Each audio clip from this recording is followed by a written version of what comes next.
За Ковачевски тотално е неважно предупредувањето од Брисел дека тој и владата го злоупотребуваат европското знаменце. Иако не пропушта во секоја изјава да нагласи дека европскиот пат за Македонија е најважен, лично тој не ги почитува европските забелешки и јасни укажувања, па одлучи да ја игнорира и последната шлаканица од Европската унија во врска со употребата на европското знаме на законите поврзани со Бехтел и ЕНКА. На пораката од евроамбасадорот Дейвид Гир дека не треба употребата на скратени процедури да се злоупотребува за прескокнување на јавна расправа, премиерот со децитна порака: ништо немало да ги спречи потребните измени во собрание. Јас имам комуникација не само со делегацијата на Европската унија, туку и дневна комуникација и со американската амбасада. Тоа вчера и го потврди високиот представник на State Department господинот Ескобар.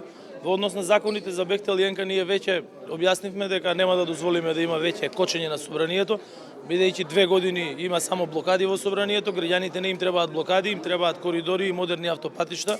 Во врска со тоа дали Европската унија има механизам да ја спречи владата која ги турка законите со знаменца на брзина и покрај предупредувањето дека не се согласно европското законодавство, евроамбасадорот Гир нагласува дека е неопходно усогласување меѓу ставовите на сите политички партии. Ни во овој случај, како ни во многу други, претходно владеачката гарнитура не направи никакви консултации со опозицијата.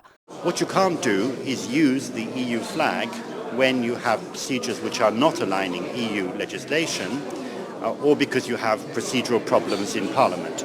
And our comment on this is merely on this issue as regards the laws related to the Bechtel ENKA project.